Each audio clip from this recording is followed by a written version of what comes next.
Hello, welcome to সহজ study. আমি Jasim sir আজকে তোমাদেরকে প্রাইমারি টেটের ম্যাথ ক্লাস করাবো। ঠিক আছে? তো এর আগে আমরা যে ক্লাসটা করছিলাম সেটাতে একটু প্রবলেম হচ্ছিল, যার জন্য আমরা আবার নতুন করে ক্লাসটা শুরু করছি। ঠিক আছে? তো তোমরা প্রত্যেকে সঙ্গে থাকো। চলো, আজকের ফার্স্ট কোশ্চেন, আমি কোশ্চেনগুলো কিছুটা ঘুরিয়ে ঘুরিয়ে দিয়েছি। তো এখানে বলছে তিনটি সমান মাপের পাত্রে সিরাপ ও জলের অনুপাত হচ্ছে 3:1। ঠিক আছে? 7:9 ও 5:3। এই তিনটি মিশ্রণ নতুন পাত্রে ঢালা হলে তাতে সিরাপ ও জলের অনুপাত কত হবে? অপশানটা আমি দিয়ে দিলাম তোমাদের। দেখো, আমি তোমাদেরকে এটা ট্রিক্সটা বলি। এখানে কি বলছে দেখো, 3:1, এবং মনে রাখবে এই প্রথমে যে 3 ভাগ হচ্ছে সিরাপ থাকলে 1 ভাগ থাকবে জল। তাহলে প্রত্যেকটার সিরাপ কতটা করে আসে আমরা আগে বার করে নেব। তাহলে উপরে হচ্ছে 3 আর নিচে হচ্ছে এদের যোগফল অর্থাৎ 4, প্লাস পরেরটা 7 বাই নিচে হচ্ছে ওদের যোগফল, পরের যে এই পার্টের যোগফল, আর তারপরে হচ্ছে এটা তার যোগফল অর্থাৎ হচ্ছে 5 বাই নিচে হচ্ছে 8। এটাকে জাস্ট আমরা ক্যালকুলেশন করব। ক্যালকুলেশন করে নিচে লসগু আমাদের 16 হচ্ছে। তাহলে উপরে আমাদের 4 3 4 12 প্লাস 7 প্লাস হচ্ছে 10। তাহলে উপরে আমাদের 12 7 19, যোগ করলে হচ্ছে 29। 29/16 এইটুকু আসলেই আমরা দেখব প্রথমে 29 আসছে, মানে কিন্তু আমাদের এই দুটো অপশন অটোমেটিক্যালি বাদ চলে যাবে। তবে একটা জিনিস তোমার এখানে খেয়াল রাখতে হবে, এখানে সিরাপ কিন্তু আগে আসে, জল কিন্তু পরে আসে। ওই জন্য কিন্তু আমরা সিরাপের অনুপাতটা 29 রাখতে পাচ্ছি। এর পরের পার্টে হচ্ছে আমাদের পরের এটা করতে হবে 1/4, তারপরেরটা হচ্ছে 9/16, মানে জলের যে কতটা পরিমাণ আছে সেটা আনুপাতিক ভাগারটা আমরা বার করছি। তারপর হচ্ছে 3/8। জাস্ট এটাকে একটা ক্যালকুলেশন করো। 16, তাহলে এখানে হচ্ছে 4 প্লাস 9 প্লাস এখানে হচ্ছে 6, 19/16। তাহলে এখানে 19 এসছে, তাহলে হচ্ছে 29:19। অর্থাৎ আমরা অপশান এতে কিন্তু রাইট অ্যান্সার পাবো। এই জায়গায় তোমাদের একটা কথা আমি বলে রাখি, দেখো সিরাপ যেহেতু আগে আসে মানে সিরাপটা আগে থাকবে, জল যেহেতু পরে আসে মানে জলটা কিন্তু পরে থাকবে। ঠিক আছে? জাস্ট প্ল্যানটা হচ্ছে এইভাবেই করতে হয়। তোমাদের কিন্তু বেস্ট ক্লাস নিয়ে এসছে আজকের, পুরো ক্লাসটা তোমরা কন্টিনিউ করো। অনেক প্রবলেম আছে যেগুলো তোমাদের প্রাইমারি টেটের জন্য খুবই গুরুত্বপূর্ণ হবে, ওই জন্য পুরো ক্লাসটা কন্টিনিউ করো। পরের কোশ্চেন, তিনটি ধনাত্মক সংখ্যার অনুপাত হচ্ছে 5:6:12। প্রথম ও তৃতীয় সংখ্যার গুণফল হচ্ছে দ্বিতীয়টির বর্গের চেয়ে 96 বেশি।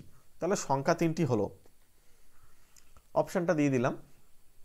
দেখো এখানে আমরা কি করব, দেখো একটা আমি তোমাদেরকে একটু ডিটেলস একটুখানি বলি, জাস্ট কিভাবে কনসেপ্টটা ক্লিয়ার করে নিলে তোমরা পারবে।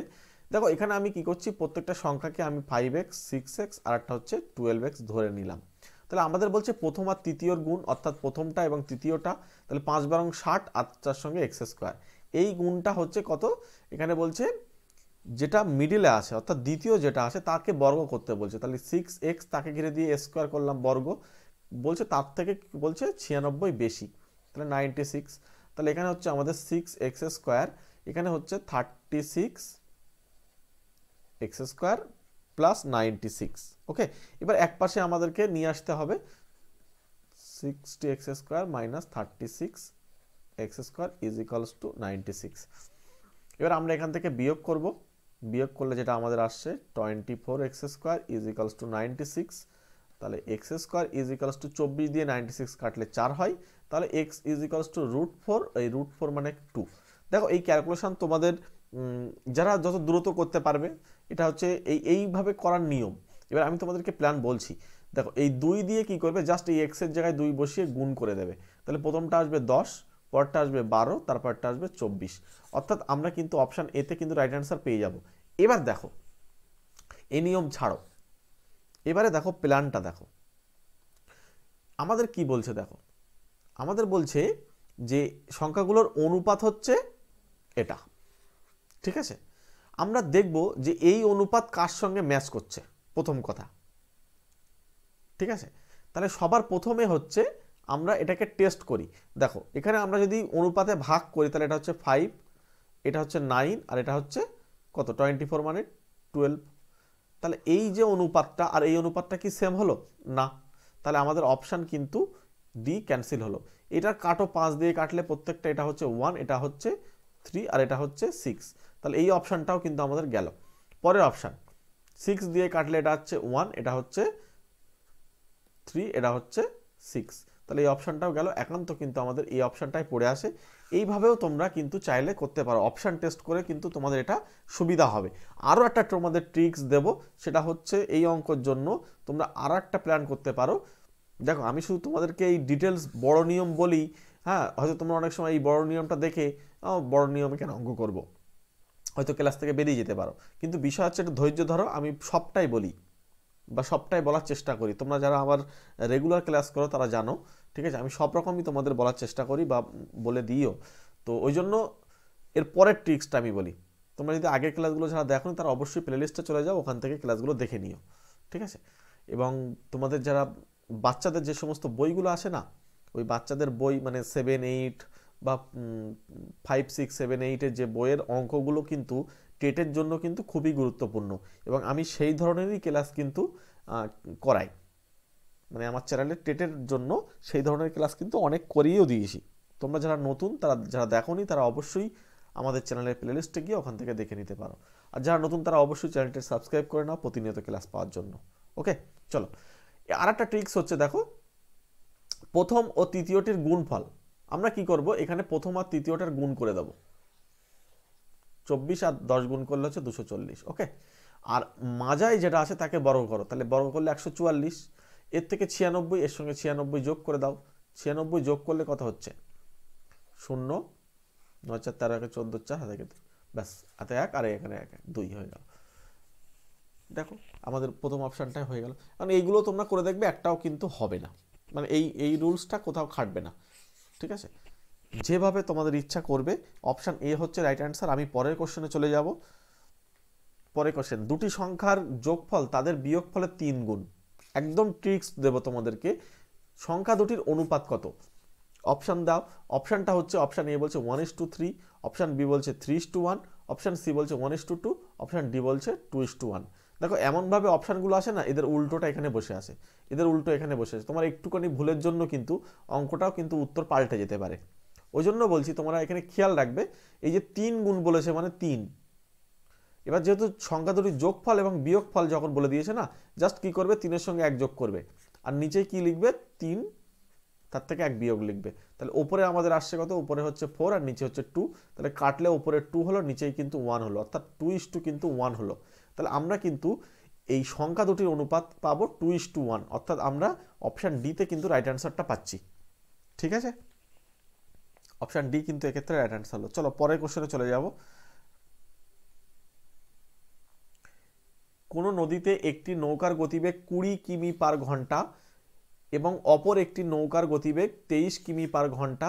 নৌকা দুটি একই স্থান থেকে একই সময়ে একই দিকে যাত্রা শুরু করলে 3.5 ঘন্টা বা 3 ঘন্টা 30 মিনিট পরে নৌকা দুটির মধ্যে দূরত্ব কত হবে? মনে করো একটা নৌকা এখানে আছে, এখান থেকে যাত্রা শুরু করলো, আর একটা নৌকা ঠিক একই জায়গা থেকে কিন্তু যাত্রা শুরু করলো, কিন্তু তার গতিবেগটা একটু বেশি। প্রথমটা হচ্ছে 20 কিমি পার আওয়ার, আর দ্বিতীয়টা হচ্ছে 23 কিমি পার আওয়ার। ওকে, এখন একটা প্রথম যে নৌকাটা, এটা তো কিছুটা পিছিয়ে থাকবে, যেহেতু দ্বিতীয় নৌকাটার গতিবেগ বেশি, তাহলে একটু দূরে যাবে। তাহলে এই দুটো নৌকা কিন্তু 3 ঘন্টা 30 মিনিট ধরে চলছে। তাহলে এই যে গ্যাপটুকু, এই গ্যাপটুকু আমাদের কিন্তু বলছে দূরত্ব, মানে এদের মধ্যে যে গ্যাপ, এই গ্যাপটা আমাদের বার করতে বলছে। কি করবে, আমি তোমাদেরকে সরাসরি বলি, এই দুজনের মধ্যে গ্যাপ কত, গতিবেগের গ্যাপ কত, গতিবেগের গ্যাপ ইন্টু সময় করে দাও, আনসার বেরিয়ে যাবে। তাহলে 23 থেকে 20 বাদ দিলে আমাদের 3 আসছে, আর এটা হচ্ছে 3.5 ঘন্টা, অর্থাৎ 3.5। তো এখানে আমাদের জাস্ট গুণ করে দাও, গুণ করলে হচ্ছে 10.5, অর্থাৎ এত কিমি তাদের মধ্যে যে গ্যাপ থাকবে সেটা কিন্তু এটা। ওকে, একদমই ইজি। জাস্ট দুজনের ডিফারেন্স করবে কি, গতিবেগের ডিফারেন্স ইনটু টাইম দিয়ে গুণ করে দেবে, ঠিক আছে। ভেলোসিটি বা গতিবেগের সঙ্গে জাস্ট টাইম দিয়ে গুণ করবে, আনসার বেরিয়ে যাবে। অর্থাৎ অপশান বিতে কিন্তু আমরা এক্ষেত্রে রাইট অ্যান্সারটা পেয়ে যাচ্ছি। চলো পরের কোশ্চেনে চলে যাব। দুটি সংখ্যার গুণফল দিয়ে দিয়েছে 3042 এবং গসাগু দিয়ে দিয়েছে 13। এই রকম কত জোড়া সংখ্যা হতে পারে?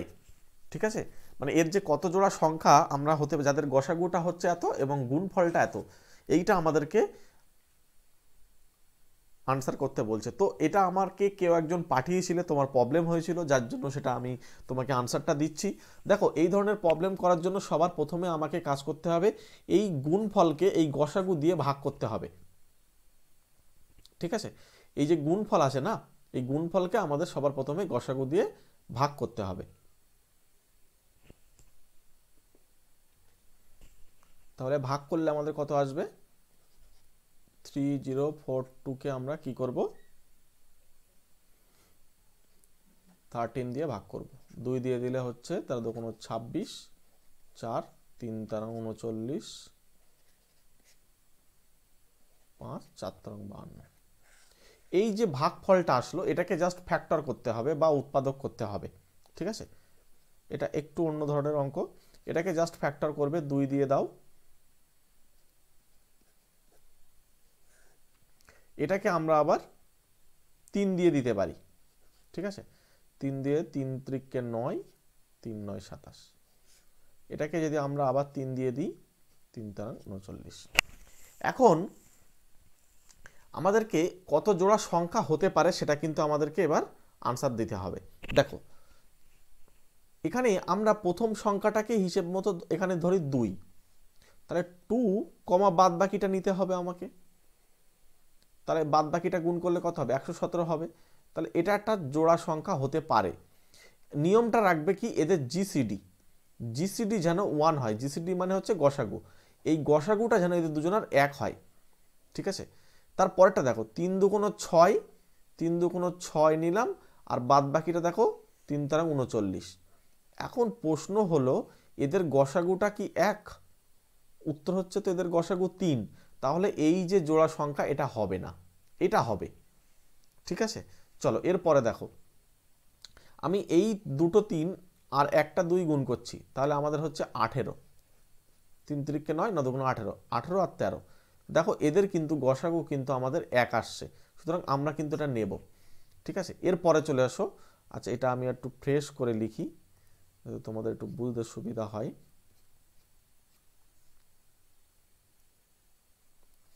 এরপরে দেখো, এরপরে আমরা এই মাঝখানে যে দুটো 3 আছে এদেরকে গুণ করলাম, 9 হলো, আর এই 2 আর 13 গুণ করলে হলো 26। তাহলে দেখো এদেরও কিন্তু গসাগু কিন্তু আমাদের 1 আসছে, তাহলে এটাও কিন্তু আমরা নিতে পারবো, নেওয়া যাবে না এটা। ঠিক আছে, আর এখানে আর মনে হচ্ছে হবে না, আর আর হচ্ছে না। যাই হোক, এই একটা দুটো 3টে অর্থাৎ 3 জোড়া কিন্তু আমরা 3 জোড়া আমরা যে সংখ্যা আমাদের বার করতে বলছে সেটা কিন্তু আমরা পেয়ে গেলাম।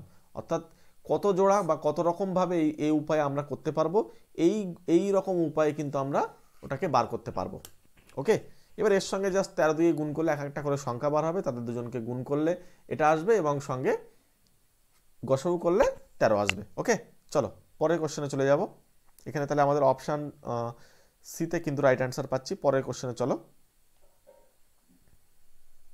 পরের কোশ্চেন পড়ো। কোনো বর্গক্ষেত্রের পরিসীমা হচ্ছে 24 সেমি, কোনো আয়তক্ষেত্রের দৈর্ঘ্য হচ্ছে 8 সেমি।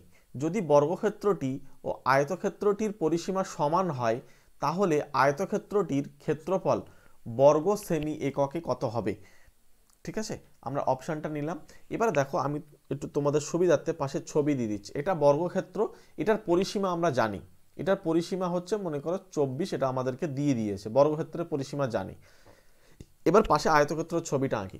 দেখো আয়তক্ষেত্রর এই একই কিন্তু পরিসীমা, একটা সত্য কিন্তু আমাদের এখানে বলে দিচ্ছে যে পরিসীমাটা কিন্তু দুজনের সেম, একই। তাহলে এটারও পরিসীমা নিশ্চয়ই 24 হবে। এবং এর সঙ্গে আরও একটা কথা বলেছে, আয়তক্ষেত্রের দৈর্ঘ্য কিন্তু 8 সেন্টিমিটার। এখন প্রশ্ন হচ্ছে আমাদের আয়তক্ষেত্রের প্রস্থ আমরা জানি না, কিভাবে বার করতে হয়? পরিসীমাকে অর্ধেক করতে হয়, অর্থাৎ অর্ধ পরিসীমা বার করতে হয়। সেখান থেকে দৈর্ঘ্য বাদ দিলে সেটাই কিন্তু প্রস্থ বার হয়। অর্থাৎ 12 থেকে আমরা 8 বাদ দিলে আমাদের কিন্তু 4, অর্থাৎ এই যে 4 আসলো এটাই কিন্তু আমাদের প্রস্থ। এই 4-এর সঙ্গে কিন্তু 8 যদি আমরা গুণ করি তাহলে এই যে এরিয়াটা বা এই যে ক্ষেত্রফলটা কিন্তু আমাদের চলে আসে। অর্থাৎ আমরা 4 8 32, অর্থাৎ আমরা কিন্তু অপশান সিতে কিন্তু রাইট অ্যান্সারটা পেয়ে যাচ্ছি। ওকে, চলো পরের কোশ্চেনে চলে যাব। পরের কোশ্চেন দেখো x is equals to 1001, y is equals to 1002 এবং z ইজ ইকুয়ালস টু 1003, তাহলে x square plus y square plus z square minus x y minus y z minus z x. এই ধরনের প্রবলেম থাকলে আমি তোমাদেরকে এর আগেও বলেছিলাম, এবং আজকে যেহেতু একটু প্রবলেম হয়েছিল ক্লাসটা করতে, হ্যাঁ আমাদের এখানে টেকনিক্যাল কোনো ইস্যু হয়েছে, যাই হোক, তো এটা আমরা আবার করছি আর কি। তো এটা এই ধরনের কোনো প্রবলেম থাকলে তোমরা সরাসরি 3 লিখবে। যদি সেম টু সেম এদের মধ্যে গ্যাপগুলো যদি সেম হয়, মানে গ্যাপগুলো সেম বলতে 1 হতে হবে। হ্যাঁ, আমি তোমাদেরকে একটু বলে দিই যে কেন অ্যাকচুয়ালি হয়। ফর্মুলাটা হচ্ছে এরকম, মনে রাখবে হাফ ইনটু কি লিখবে, এদের মধ্যে গ্যাপটা হচ্ছে 1, তারা ঘিরে দিয়ে স্কোয়ার দাও। এদের মধ্যে গ্যাপ কত 1, তারা ঘিরে দিয়ে স্কোয়ার দাও। আর এই প্রথম আর শেষেরটার মধ্যে গ্যাপ বার করো 2, তারা 2কে ঘিরে দিয়ে স্কোয়ার দাও। ঠিক আছে, তাহলে এখানে হচ্ছে 1/2, তাহলে 1 + 1 + 4, অর্থাৎ আমরা কি পাচ্ছি 1/2 ইন্টু এখানে 6কে যদি আমরা কাটি এখানে 3, তাহলে আমাদের কিন্তু 3 বা অর্থাৎ অপশান ডিতে কিন্তু আমরা রাইট অ্যান্সার পেয়ে যাব। তোমাদের যদি ট্রিক্সটা দেখে ভালো লাগে তাহলে একটা লাইক করো প্রত্যেকে, ওকে। এবং চ্যানেলে যারা নতুন অবশ্যই সাবস্ক্রাইব করে নিও, আমাদের প্রতিনিয়ত ক্লাস হয়। এরপরে আমরা ডব্লিউবিপি বা তোমার ফুড এসআই, ক্লার্কশিপ, ঠিক আছে, সামনে যত পরীক্ষা আসবে প্রত্যেকটা পরীক্ষার ম্যাথের শর্ট ট্রিক্সে আমাদের কিন্তু ক্লাসগুলো করব, ওকে। এবং তোমাদেরকে এর সঙ্গে জানিয়ে রাখি আমাদের শর্ট মেথডে শর্ট ভিডিও কিন্তু আমাদের চ্যানেলে করা হয়, তোমরা চাইলে সেখান থেকেও দেখে আসতে পারো।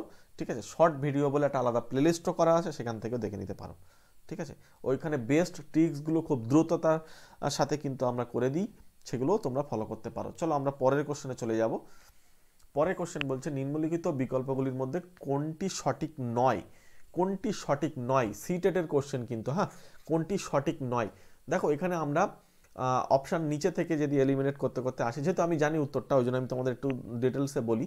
দেখো 0.10 আর 0.1 দুটো কিন্তু ভ্যালু সেম, কারণ পয়েন্টের পরে আমরা যদি এভাবে যদি শূন্য যদি বসাই, এর কোনো মানে হয় না, একই ব্যাপার। ঠিক আছে, তুমি একটা শূন্য দাও আর যতগুলো তুমি ইচ্ছা শূন্য দাও, একই ব্যাপার। সুতরাং 0.1 যা আর 0.10 দুটো কিন্তু সেম জিনিস, অর্থাৎ অপশান ডি কিন্তু আমাদের এক্ষেত্রে সত্য, কিন্তু উত্তর চাচ্ছে তো নয়। এটা খেয়াল রাখবে। 1 মিলিমিটার সমান 0.1 সেন্টিমিটার। হ্যাঁ, কিলো হেক্টর ডেকামিটার ডেসি সেন্টিমিলি করলে আমাদের কিন্তু 1 মিলিমিটার থেকে সেন্টিমিটারে গেলে 10 দিয়ে ভাগ করতে হচ্ছে। সুতরাং ঠিকই আছে, একটি ঘনকের 6টি ধার আছে, অবশ্যই এটাও ঠিক কথা। তাহলে একমাত্র উপায় হবে তখন এটাই আনসার। কিন্তু দেখো এটা আমি তোমাদেরকে তাও বলে দিই, এত কিলোগ্রাম মানে মনে রাখবে 1 কিলোগ্রাম মানে 1000 গ্রাম, তাহলে হচ্ছে 56.7 ইন্টু 1000 দিয়ে গুণ করে দাও। গুণ করলে কিন্তু আমাদের যেটা আসে 56,700, অর্থাৎ একটা পয়েন্ট এখান থেকে চলে যাওয়ার পরে একটা শূন্য কিন্তু আমাদের এখানে 7-এর জন্য আসে, সেটা দিয়ে কাটে এখানে নিচে 10, তাহলে দুটো শূন্য হওয়ার কথা ছিল, ওরা দিচ্ছে একটা। সুতরাং এটাই কিন্তু আমাদের অপশানটা ভুল, কিন্তু আমাদের কারেক্ট আনসার হিসেবে কিন্তু এটাই নিতে হবে, অর্থাৎ অপশান এ কিন্তু এক্ষেত্রে কারেক্ট আনসার হচ্ছে। চলো আমরা পরের কোশ্চেনে চলে যাব। পরের কোশ্চেন দেখো, পরের কোশ্চেন বলছে এটার স্থানীয়, এই যে একটা সংখ্যা দিয়েছে, এই সংখ্যাটিতে 3-এর স্থানীয় মান ও প্রকৃত মানের মধ্যে অন্তরফল বা বিয়োগফল কত। প্রত্যেকে আনসারটা কমেন্ট করে জানাবে। দেখো এখানে আমাদের 3-এর যে স্থানীয় মান অবশ্যই হবে 3-এর পরে বাদ বাকি সব শূন্য, আর প্রকৃত মান মানে হচ্ছে 3, তাহলে এখানে জাস্ট বিয়োগ করে দাও, হচ্ছে 297। একদম ইজি প্রবলেম, অর্থাৎ অপশান সিতে তোমরা সবাই জানো। চলো পরের কোশ্চেনে চলে যাই। একটু যেহেতু মানে দ্রুত ক্লাস করছি, তার কারণ তোমাদের পরীক্ষা একদমই কাছে, মানে কাছে মানে কি একদমই কাছে, যার জন্য কিন্তু দ্রুততার সাথেই ক্লাসটা হচ্ছে। পরের কোশ্চেন, একটি সুষম ষড়ভুজের ক্ষেত্রফল হচ্ছে যদি একটি বাহুর দৈর্ঘ্য হচ্ছে 6 একক হয়, তাহলে কত হবে। দেখো আমি ছবি তোমাদের জন্য পাশে দিয়ে দিলাম। মনে রাখবে একটা সুষম ত্রিভুজের প্রত্যেকটা বহিকোণ হচ্ছে 60 ডিগ্রি আর অন্তকোণ হচ্ছে 120 ডিগ্রি। এই 120 ডিগ্রিকে যদি সমদ্বিখণ্ডিত করা হয় অর্থাৎ 60 ডিগ্রি করে আসে, অর্থাৎ এটা কিন্তু একটা সমবাহু ত্রিভুজ উৎপন্ন করে। এইভাবে প্রত্যেকটা যদি পার্টে আমি ভাগ করে নিই, তাহলে টোটাল 6টা কিন্তু সমবাহু ত্রিভুজ উৎপন্ন হয়। এই 6টা সমবাহু ত্রিভুজের ক্ষেত্রফল হচ্ছে 6 ইন্টু √3/4 ইন্টু বাহু স্কোয়ার, √3/4 ইন্টু বাহু স্কোয়ার। তাহলে বাহু কিন্তু আমাদের এক্ষেত্রে 6 বলেছে, তাহলে 6 স্কোয়ার হবে, এটাই কিন্তু আমাদের ক্ষেত্রফল হবে, ওকে। তাহলে 6 ইন্টু √3/4 ইন্টু আমাদের হচ্ছে 36, 36 কে দিয়ে কাটলে 9, 4 9 36, আর এখানে 6 আর 9 গুণ করলে কিন্তু 54, অর্থাৎ 54√3 কিন্তু আমাদের রাইট অ্যান্সার হয়ে যাবে, অর্থাৎ অপশান ডিতে কিন্তু আমরা রাইট অ্যান্সার পেয়ে যাচ্ছি, ওকে। চলো পরের কোশ্চেনে চলে যাব। পরের কোশ্চেন দেখো, নিচের প্রতিরূপ প্যাটার্নগুলি লক্ষ্য করো। এখন এখানে দেখো যে প্যাটার্নগুলো আছে 9 - 1 ডিভাইডেড বাই বা ভাগ 8 ইজ ইকালস টু 1 হচ্ছে 98 মাইনাস 2, সেটাকে যদি 8 দিয়ে ভাগ করা এটাকে 12 হচ্ছে। মানে এইভাবে যে প্যাটার্নগুলো পরপর চলছে এই প্যাটার্ন অনুসারে এটা তাহলে কি হবে মনে রাখবে, এটা কিন্তু সি টেটের, ঠিক আছে, সি টেটের কোশ্চেন। তো আমরা এটাকে কিভাবে ভাববো দেখো, এখানে আমি তোমাদেরকে শর্ট ট্রিক্স একদম বলবো যে 1 রয়েছে মানে একটাই 1 হলো, 2 রয়েছে মানে 1 2 দুটো টার্ম হলো, 3 রয়েছে মানে 1 2 3 হলো, 4 রয়েছে মানে 1 2 3 4। মনে রাখবে যত থাকছে সেই জায়গায় পর্যন্ত থাকবে 1 থেকে শুরু হয়ে। তাহলে এখানে একটা জিনিস মনে রাখবে 6 পর্যন্ত থাকবে, যাদের লাস্টে 6 নেই তারা প্রত্যেকে বাদ দিয়ে দাও, প্রত্যেকে বাদ। সুতরাং অপশন সি কিন্তু আমাদের রাইট অ্যান্সার, একদম শর্টে কিন্তু আনসারটা হয়ে গেল। যেহেতু 6 রয়েছে প্রত্যেকটা দেখো 4 4 গিয়ে শেষ হচ্ছে, 3 3 শেষ হচ্ছে, 2 2 শেষ হচ্ছে, 1 1 শেষ হচ্ছে। সুতরাং 6 যখন আসে তাহলে আমাদের কার কার লাস্টে 6 আসে, একমাত্র অপশন সিতে পাচ্ছি, তাহলে সি এখানে রাইট অ্যান্সার। ওকে, চলো পরের কোশ্চেনে চলে যাব। পরের কোশ্চেন বলছে এই সংখ্যাটিকে 9 দিয়ে ভাগ করলে ভাগশেষ কত হবে। দেখো 9 দিয়ে যদি আমাদেরকে ভাগ করতে বলে না, আমরা সরাসরি যেখানে 9 থাকবে তাদেরকে কেটে দেবো, সেটাকে নিয়ে আমি কোনো কাজই করব না। তাহলে 7 আর 7 যোগ করলে 14 হয়, 14কে আমরা 9 দিয়ে ভাগ করব, বা অ্যাকচুয়ালি 9 দিয়ে বিয়োগ করলে হচ্ছে, যেহেতু একটা সংখ্যা একবারই যেহেতু যাই 9কে 9, তাহলে এখানে 5। তাহলে আমাদের এই যে 5 আসলো ভাগশেষ, এই 5 কিন্তু যদি এই পুরো সংখ্যাটাকে যদি আমরা 9 দিয়ে ভাগ করতাম তাহলে ভাগশেষ কিন্তু ওই 5ই আসতো। ওকে, পুরো সংখ্যাকে এইভাবে কিন্তু ভাগ করার কোনো প্রয়োজন নেই, মনে রাখবে এইভাবে ভাগ করাটা একটা বোকামু হবে। এখানে তো আরও বড় সংখ্যা দিতে পারে, তখন কি করবে, এই 9 দিয়ে ভাগ করার কোনো দরকার নেই। হ্যাঁ, নিয়ম কি, এই 9 থাকলে 9 কেটে দেবে, দিয়ে এদের দুজনকে যে কজন থাকবে তো প্রত্যেককে যোগ করবে, করে তারপর সেই সংখ্যাটাকে 9 দিয়ে ভাগ করবে, দেখবে একদম ইজি হয়ে যাবে। অথবা তুমি এটাকে ব্যালেন্স করতে পারো, এটার সঙ্গে 2 দিলে হচ্ছে 9, তাহলে হচ্ছে এটা আমাদের 9 বাদ চলে গেল, তাহলে এখানে পড়ে রইল 5, তাহলে আমাদের রাইট অ্যান্সার হচ্ছে 5। এভাবেও করতে পারো, ঠিক আছে, অপশন বিতে আমরা রাইট অ্যান্সার পাবো। চলো পরের কোশ্চেনে চলে যাব। 105-এর গুণনীয়ক সংখ্যা, 105-এর যে গুণনীয়ক সংখ্যা সেটা কত হবে। দেখো 105কে আমরা কি করব, সবার প্রথমে 105কে আমাদেরকে ভাঙাতে হবে, ফ্যাক্টর করতে হবে। প্রথমে আমাদেরকে 5 দিয়ে দিতে হবে, তাহলে 5 দিলে আমাদের হচ্ছে 5 2 10 21। এবার আমরা 3 দিয়ে দেখতে পাচ্ছি, তাহলে এখানে 7, তাহলে এটাকে জাস্ট লিখতে হবে 5 to the power 1, 3 to the power 1, 7 to the power 1। মনে রাখবে এরা প্রত্যেকে যেন প্রাইম নাম্বার হয় বা মৌলিক সংখ্যা হয়। এবার যেহেতু গুণনীয়কের সংখ্যা বা উৎপাদক সংখ্যা আমাদের বার করতে বলছে, তাহলে 1 + 1 ইন্টু 1 + 1 ইন্টু 1 + 1 কী করলাম, এই পাওয়ারগুলোর সঙ্গে জাস্ট 1 যোগ করে গুণ করলাম, অর্থাৎ 2 ইন্টু 2 ইন্টু 2। মনে রাখবে 3টে 2 গুণ করলে কিন্তু 6 না, হ্যাঁ অনেকে 6 বলে বসে থাকে, 3টে 2 গুণ করলে 2 2 4, 4 2 8। সুতরাং এখানে কিন্তু আমাদের অপশান ডি হবে রাইট অ্যান্সার, 6 কিন্তু উত্তর না। হ্যাঁ, চলো পরের কোশ্চেনে চলে যাব। এবং বন্ধুরা তোমাদেরকে আজকে এই অঙ্কটা আমি এইচডব্লিউ ছেড়ে দিচ্ছি, তোমরা প্রত্যেকে আমাকে কমেন্ট বক্সে জানাবে, ঠিক আছে। এবং আজকের এই ক্লাসে তোমাদের অনেক প্রবলেম হয়েছিল, যারা আমাকে কমেন্টে জানিয়েছিলে যে কিছু কিছু প্রবলেম আছে, তাদের যে প্রবলেমগুলো আমাকে পাঠিয়েছিল তাদের প্রবলেমগুলো কিন্তু করে দিয়েছি। এবং তাদের মধ্যে এই একটা প্রবলেম, সেটা কিন্তু আমি একটা এইচডব্লিউ দিয়ে দিলাম তোমাদের জন্য। এটা খুবই ভালো একটা প্রবলেম। একটি শ্রেণীতে যতজন ছাত্র পড়ে প্রত্যেকে তত পয়সা চেয়ে আরও 10 পয়সা বেশি করে চাঁদা দিয়েছে, দেওয়ায় মোট 30 টাকা উঠল। ওই শ্রেণীতে ছাত্রছাত্রীর সংখ্যা কত? ঠিক আছে, প্রত্যেকে আনসারটা একটু কমেন্ট বক্সে জানিও।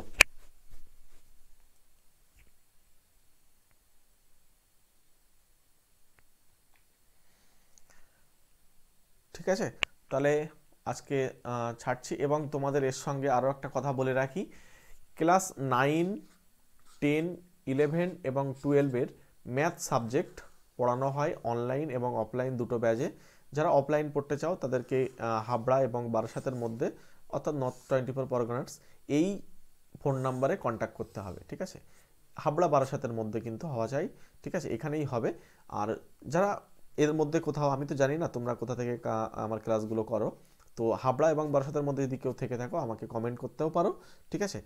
তো আমি এর মধ্যেই থাকি অ্যাকচুয়ালি। তো বিষয় হচ্ছে যদি কেউ অফলাইনে ম্যাথ করতে চাও, ঠিক আছে, 9, 10, 11, 12-এর যারা তোমাদের পরিচিত কেউ যদি থাকে, যদি কেউ করতে চাই করতে পারে। অথবা আমাদের চ্যানেলে কিন্তু প্রতিনিয়ত ক্লাস হয়, সেটা ফ্রি ক্লাস, এবং এর সঙ্গে আমাদের পেইড ব্যাচ অফলাইনে, অনলাইনেও চলে, অফলাইনেও চলে। তো তোমরা যেখানে চাই যুক্ত হতে পারো। এবং একটা ম্যাথের কোর্স তোমাদের জন্য করানো হবে, ঠিক আছে। আমি তোমাদের এর আগেও বলেছিলাম, সেটাও চাইলে তোমরা যুক্ত হতে পারো। অবশ্যই সেটা একটা পেইড ব্যাচ, একটা ন্যূনতমটুকু খরচ তোমাদের কাছ থেকে নিই, ঠিক আছে। সেটা তোমাদের যাদের সামনে ক্লার্কশিপ বলো, ফুড বলো, বা আগামী দিনে যত পরীক্ষা আসবে সেই সমস্ত পরীক্ষাগুলোতে তোমাদের ম্যাথ নিয়ে যে প্রবলেম হয় সেই প্রবলেমটা আশা করি আর থাকবে না। সেই ধরনের ক্লাস কিন্তু অনলাইনে সেটা হবে, ঠিক আছে। যাই হোক, তো আমরা তাহলে এখানেই ছাড়ছি। প্রত্যেককে থ্যাংক ইউ।